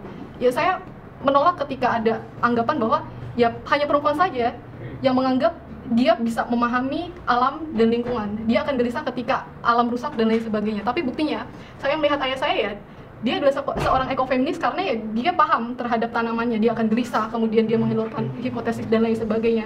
Maka ketika dia bertanya seperti itu, dia akan bertemu dengan beberapa kawan-kawannya untuk mendiskusikan kenapa seperti itu. Ya artinya, dia seorang petani bisa memahami tanaman, bisa memahami lingkungan dan alam yang akan lebih dari yang menurut kita paham loh ekofeminis.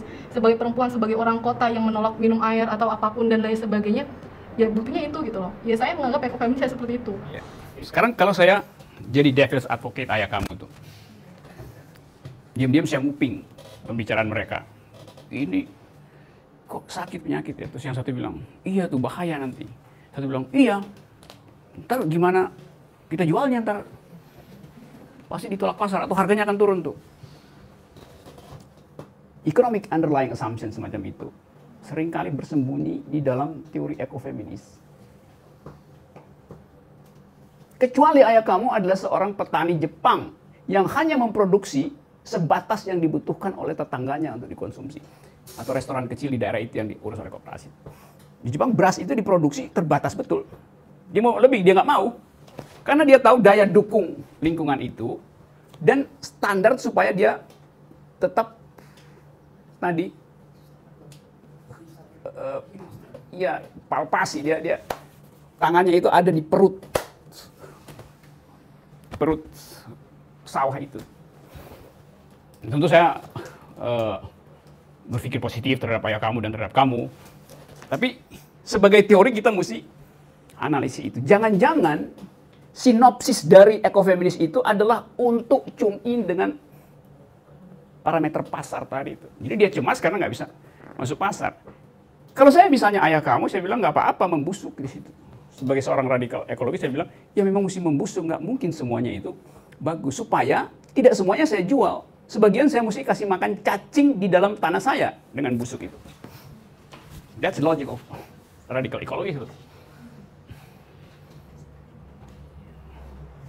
Itu sama dengan di Tibet dulu, Buddha itu dia bawa muridnya, terus bawa dua muridnya yang satu meninggal karena Karena kan apa yang murid yang meninggal tuh karena bukan karena diare lah, karena daya beli turun itu. Muridnya meninggal, maka murid yang satu sibuk gali tanah. Sementara si Buddha jalan aja terus. Muridnya, guru, kita harus kuburkan ini dulu, sahabat kita ini. Si pendeta Buddha dia jalan aja tuh. Amalnya si pendeta Buddha jengkel. Kenapa sih kamu mesti kuburin dia? Lo ini kan manusia. Terus dia bilang, itu ada burung gagak, burung pemakan bangkai yang lagi mau makan. Jangan, harus dikuburin. Si guru bilang, kenapa kamu memilih memberi makan cacing dan membiarkan burung pemakan bangkai itu mati kelaparan nanti? Karena antroposentrisme kita menganggap itu orang. Bagi alam, itu mayat adalah hak dari burung bangkai, bukan hak dari cacing. Karena kita punya sentimen antroposentrisme. Maka kita doain dulu dia tuh. Si guru bilang, apa yang mau didoain? Biarin aja dimakan sama burung bangkai, supaya burung bangkai itu nggak punah. Itu yang disebut tadi saya sebut interconnectedness di dalam membaca hukum lingkungan yang kadang-kala kita bukan gitu, iya, tapi kita bisa tafsirin begitu kan. Kalau semua jenazah dikubur, artinya Anda membunuh burung bangkai karena dia nggak punya makanan. Jadi biarin aja tuh tergeletak di situ. Ya secara etis, secara estetik kita nggak tega, tapi ketidaktegaan kita membuat burung bangkai juga kelaparan. Ya, ada semacam utilitarianism di situ. Utility itu hanya hak manusia, burung nggak ada hak. Itu bagaimana tuh? Gitu. Kita dapat, ya kadang-kala ini mengacaukan rasa kerohanian kita, tapi hard thought mesti sampai di situ. Tadi kan saya bilang dari awal, kita mau duel argumen, supaya kita, begitu kita bilang, I am feminist, I am eco-feminist, kita tahu konsekuensinya, kita tahu bolongnya di mana, kita tahu bagaimana menyelamatkan ide feminisme di dalam teori ekologi itu. Itu poin. GMO itu termasuk kejahatan bukan?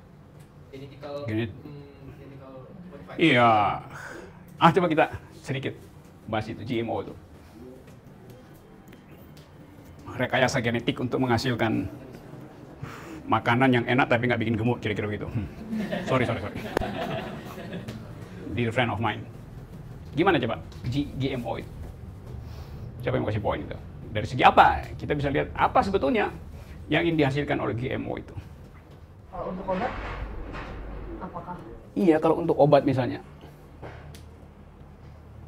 Mengapa ganja nggak bisa diresmikan sebagai obat? Ya karena perusahaan farmasi akan tutup semua kalau ganja jadi obat. Padahal itu obat yang dikenal oleh peradaban Mesir, peradaban Tibet, peradaban India, peradaban Amerika Latin. Dari sejarah farmasi kira-kira 200 tahun yang lalu dipakai dan itu mujarab. Begitu farmasi tiba, farmasi itu risetnya itu, kalau kita bikin obat itu riset akademisnya 5 tahun. Satu sudah standar itu. Riset, ini riset akademis tentang komposisi kimia. Riset efek medisnya itu juga 5 tahun. Diuji coba pada pasien, 10 tahun. Riset pasar 5 tahun, 15 tahun. Buat dapat izin dari negara, 5 tahun.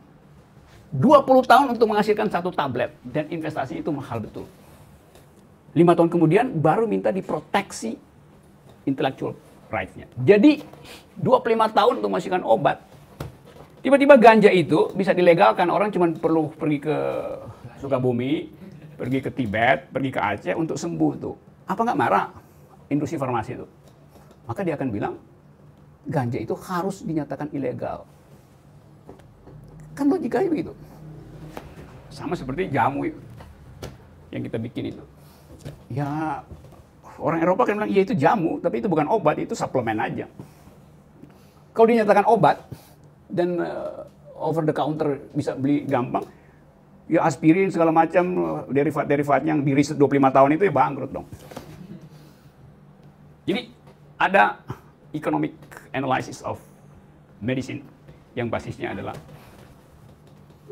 investasi di situ. Jadi banyak problemnya. GMO ya itu juga soal yang yang sama. Tapi kemudian tadi saya katakan kan, harus ada tipping point, harus ada orang yang begitu nyalain korek api itu. Sama seperti tadi si Jonathan Stone, dia cuma nulis paper pendek, Should Trees Have Standing. Rachel Carson cuma nulis buku pendek, judulnya The Silent Spring.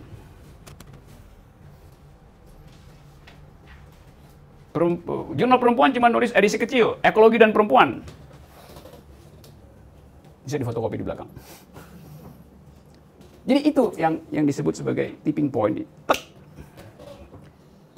Jadi keadaannya sama dulu. Semua orang menganggap bahwa nggak mungkin feminisme itu diucapkan dalam wilayah publik sekarang. Dulu feminisme adalah the unspeakable. Sekarang the unstoppable. Tapi tadi saya ingatkan, bukan karena dia unstoppable, maka kontradiksi di dalam teorisasi itu kita hentikan. Jadi kita eksplorasi teori itu di dalam upaya untuk menghasilkan new kind of justice tadi. Di dalamnya environmental justice. Pindah dari natural right pergi pada the right of nature. Hijrah dari anthropocentrism pergi pada biocentrism. Dan itu membutuhkan nyali dan epistem, kekuatan akal dan drive ethics yang kuat. Apalagi dalam kalau itu mau diinvestasikan ke dalam kultur politik. Kita yang sangat konservatif dan curiga terhadap semua ide baru itu. Oke, sampai jam berapa saya? Oke, silakan. Masih ada. Tadi sudah jawab dari ekologi dan ekonomi itu. Jadi kemarin setelah diskusi dengan bagian dari Walhi, kan berbincang dengan teman-teman Walhi dan teman-teman korbannya Walhi yang mereka notabene langsung aktif advokasi di lapangan. Nah, waktu itu mereka kembali pada paradigma tadi bahwa pandangan-pandangan perempuan itu mampu cukup dengan alam itu sama saja kalian sedang mengungkapkan ide-ide patriarkis. Lalu saya coba mengungkapkan bahwa pada intinya epistemologi feminis dalam ranah ekologi ini. Halo Mbak. Ya, saya masih ikuti ya.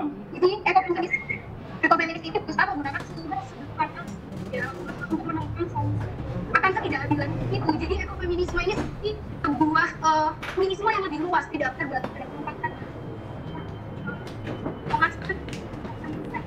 Hanya saja ketika hal itu dikemukakan oleh perempuan, mereka menganggapnya loh, kalian ngomongin feminisme tapi kok kalian seolah-olah pede banget. Hanya kalian yang bisa memiliki pandangan seperti itu, seolah-olah ethical sphere itu hanya mampu kalian kuasai. Tapi ketika di dalam forum itu diulang dan dikemukakan oleh laki-laki, mereka mau Prof menemukan itu dengan bahasa laki-laki yang pasti Prof tahu perbedaannya di mana. Di situ juga saya melihat seperti wow. Terus kalau misalnya perempuan yang mengungkapkan ide itu masih sangat susah diterima. Bahkan hari ini pun ketika kita melihat daya tarik feminisme, orang akan lebih menyukai feminisme dibicarakan oleh laki-laki daripada dibicarakan oleh perempuan. Seperti itu Prof. Jadi bagaimana kita bisa mengentaskan pandangan-pandangan patriarkis ini ketika dialog-dialog kita, bahasa kita masih belum mampu diterima. Seperti itu. Terima kasih. Wah, keren banget kamu. Ya, itu seluruh pikiran baru selalu dicurigai dari dua arah.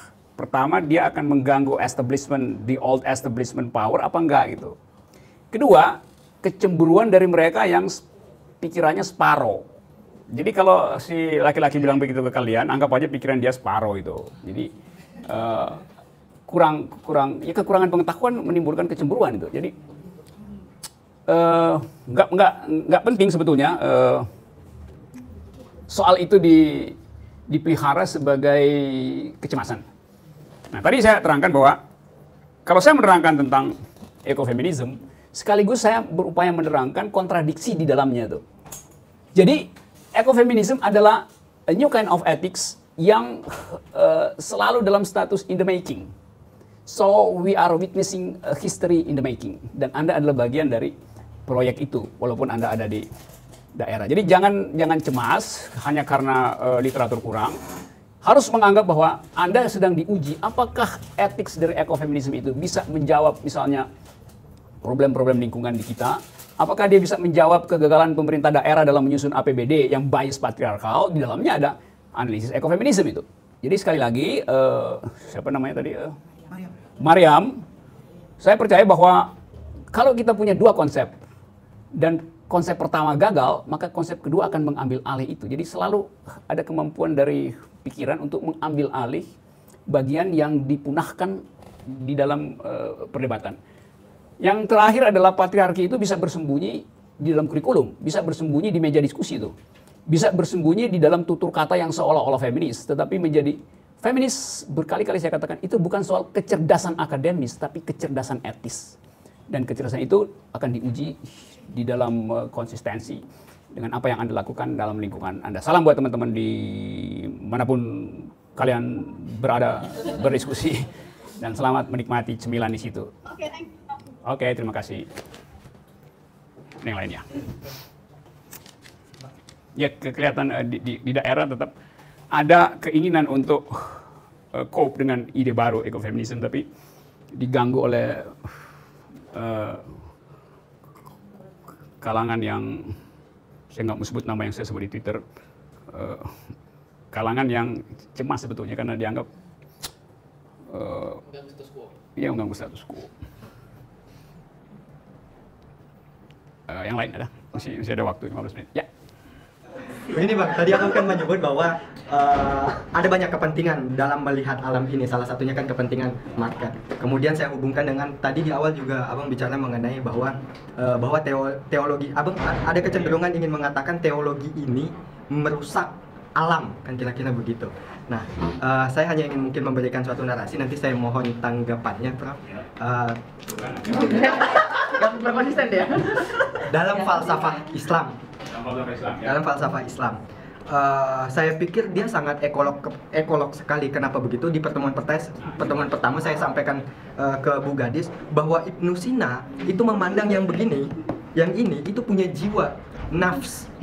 Semua ini bahkan bumi yang berputar, semua yang ada dalam alam semesta ini punya nafs. Kenapa punya nafs? Karena yang di sini merupakan emanasi dari akal pertama, kan gitu jatuhnya. Maka ketika kita memandang suatu alam pun itu meskipun masih sangat antropolog sekali pada hal itu ya, tapi menurut saya ketika itu ya itu sangat kalau dilihat dari sudut pandang ini ya sangat ekologi sekali menurut zamannya, kan kurang lebih begitu. Nah, hal ini makin kelihatan dalam corak Sufism, mistism. Ibnu Arabi misalkan paham, saya juga menyebut pantheism, paham wahdatul wujud. Jadi dia melihat alam ini bukan lagi melihat alam sebagai objek, tapi satu kesatuan dengan saya yang bersumber dari satu wujud, kan kurang lebih begitu, Bang. Nah, maka saya melihat ini jauh sekali dari mungkin kalau kita melihat dari kepentingan-kepentingan yang lain. Kepentingannya pure kepentingan bagaimana cinta seorang hamba kepada sang pencipta, kan begitu kalau dalam bahasa Sufism ya. Nah, maksud saya apa yang ingin saya sampaikan apa bahwa bahkan dalam agama ini sebenarnya sangat ekologi sekali gitu. Ini kan sebenarnya bertentangan yang seperti Abang tadi bilang di awal, ada kecenderungan bahwa agama ini merusak alam. Nah, kurang lebih mungkin itu dari saya. Mohon tanggapannya. Yang semua nama yang disebut tadi kan bukan teolog kan? Ibnu Sina kan bukan teolog, filsuf. Averroes bukan teolog, Farabi bukan teolog. Jadi semua yang Anda sebut tadi, ya benar. Yang salah adalah Anda anggap itu teologi. Kan semua itu neo-Aristotelianism di dalam filsafat. Apalagi kalau dimasukkan di situ sistem berpikir mutazila. Logics mendahului belief, akal mendahului iman itu. Tapi kalau kamu tadi udah bagus saya uraian, tadi saya suka perhatiin konstruksi argumen. Anda bilang tadi ya semua alam ini adalah sentuhan dari satu nyawa, satu jiwa itu, satu yang sangat Hegelian dalam cara berpikir itu.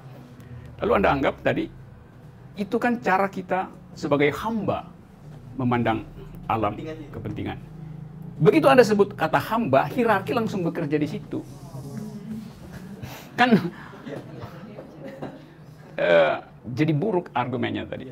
Jadi dengan kata lain, Anda mau kritik, Anda sendiri masih berpikir teologis. Karena hamba itu adalah konsep teologi. Dalam bahasa Latin, ancillus namanya itu. Apa namanya? Budak, ancillus theologiae. Mungkin bahasa yang tepat kita ini percikan cahaya gitu. Nah, itu Anda boleh edit bahasa itu, tapi koreksi pertama adalah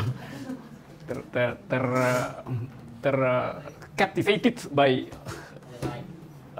theological assumption itu, captivated.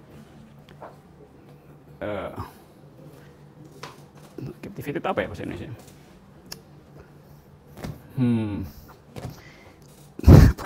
Ya tercekik gitu, tercekik. Dicekik. Dan itu biasa karena tadi saya bilang bahwa tetap UIN filsafatnya itu sama dengan Dirgakara, elemen teologinya kuat. Itu soalnya tuh. Sehingga kita selalu ada di dalam tadi pun waktu Anda berupaya menerangkan deteksi psikologi saya, Anda ada di dalam kondisi GAD itu, General Anxiety Disorder. Ya pasti lah, baca. Karena itu harus sering-sering ikut kafe. Oke. Tapi saya anggap ini diskursus persahabatan kan nggak. Saya kenal banyak cara berpikir di beberapa universitas. Nambah, oke? Pertama gini, soal mendudukan apakah seseorang itu disebut teologi, filsuf atau sufis itu kan saya kira juga standar yang dibuat hari ini itu kan standarisasi yang menyebar luas. Tapi kalau kita lihat misalkan salah satu tokoh filsuf, semua tokoh filsuf itu ya dia ketiga-tiganya pun bahkan layak disebut fuqaha, bahkan layak disebut sebagai keilmuan yang lain. Karena memang bahkan Ibnu Sina salah satunya kan disebut sebagai dokter, kemudian disebut sebagai psikolog gitu kan, kira-kira begitu. Saya kira itu soal standarisasi.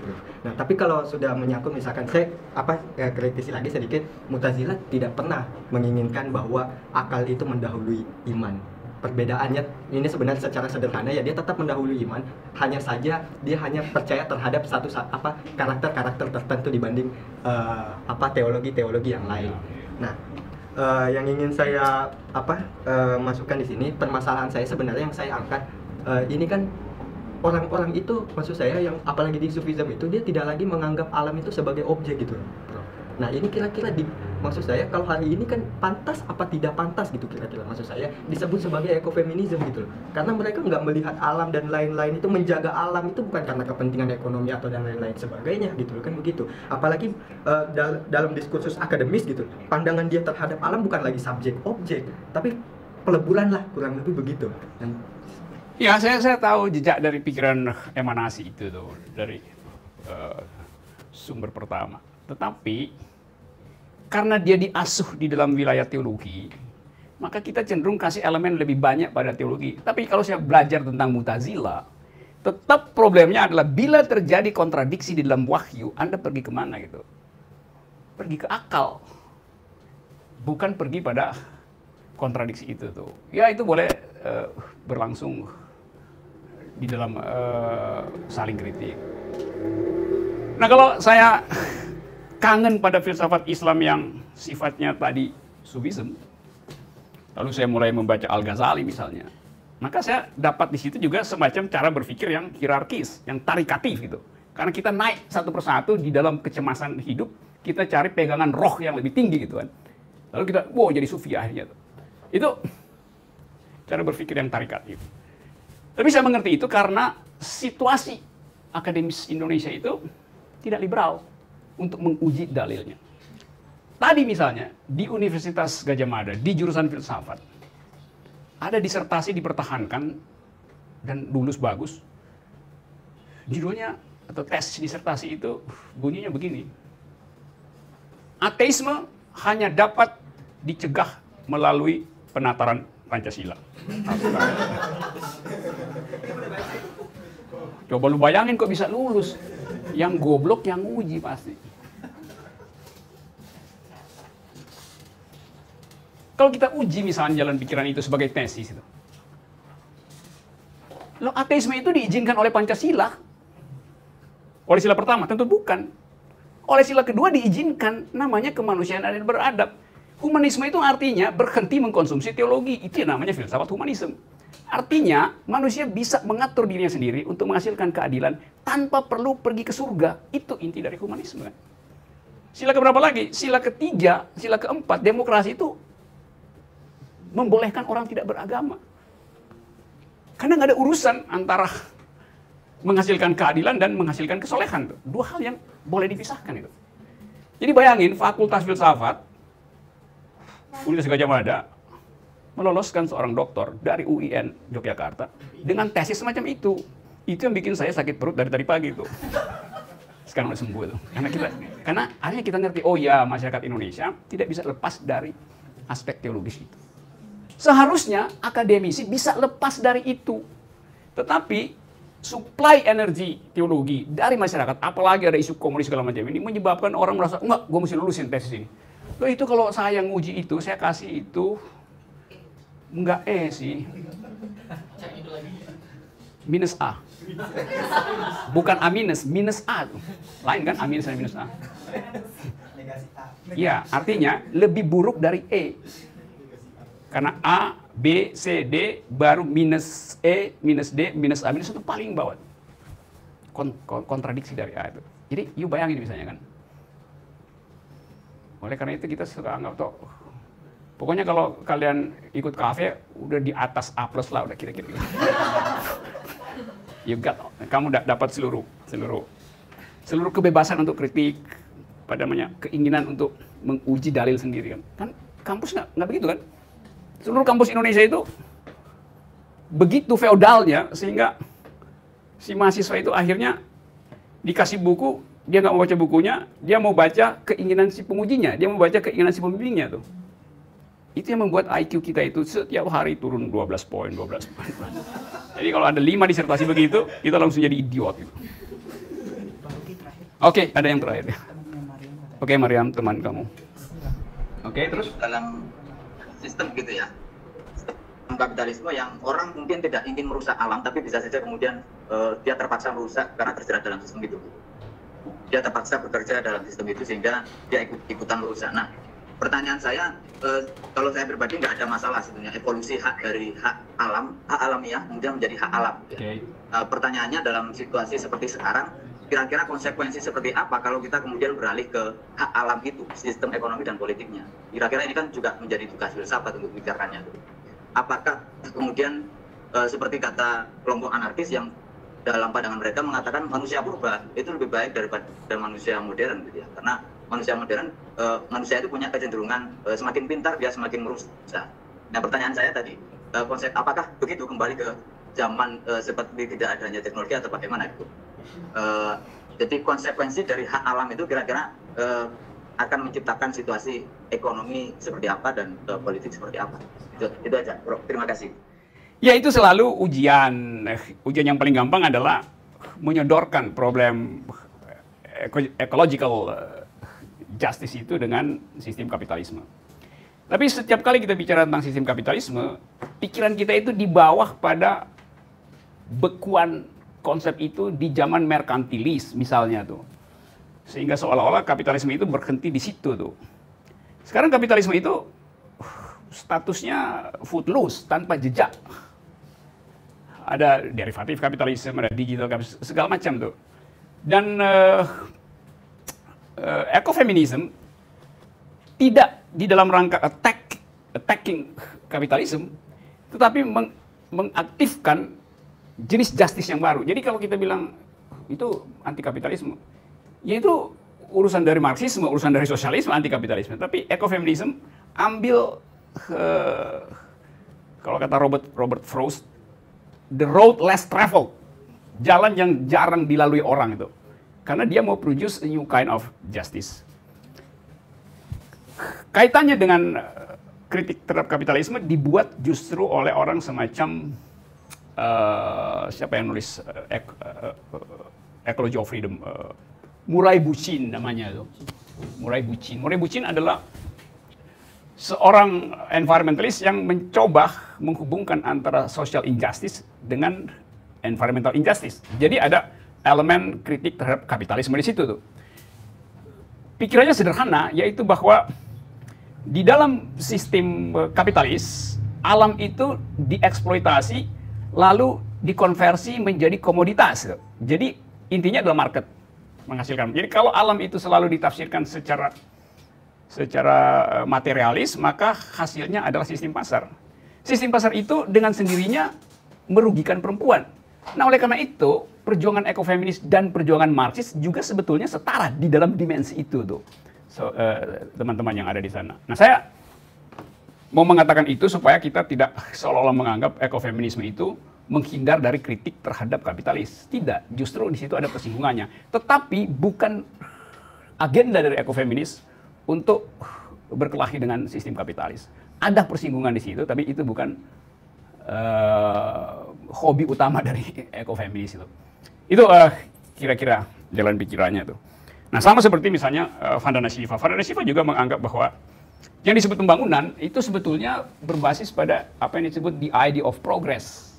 Nah, progress itu adalah satu sistem filsafat yang mengandaikan pengendalian supaya hasilnya bisa ditentukan dari awal. Kalau saya mau menghasilkan sesuatu, maka parameternya saya tentukan dari sekarang. Nah, cara berpikir itu adalah cara berpikir patriarkis. Jadi, jelas di dalam sistem berpikir ekofeminis selalu ada elemen kritis di dalamnya, termasuk kritis versi sosialis, termasuk kritis terhadap sistem kapitalis. Kalau saya rumuskan dengan satu kalimat, supaya ada dalil pada teman-teman di sana, kira-kira bunyinya begini nih. Eksploitasi alam oleh manusia terjadi akibat eksploitasi manusia terhadap manusia yang lain. Itu persinggungan antara kritik feminisme, ekofeminis, dan proyek Marxisme. Jadi eksploitasi manusia terhadap manusia berakibat eksploitasi manusia terhadap alam. Assalamualaikum warahmatullahi wabarakatuh. Thank you, bro. Oke, bro.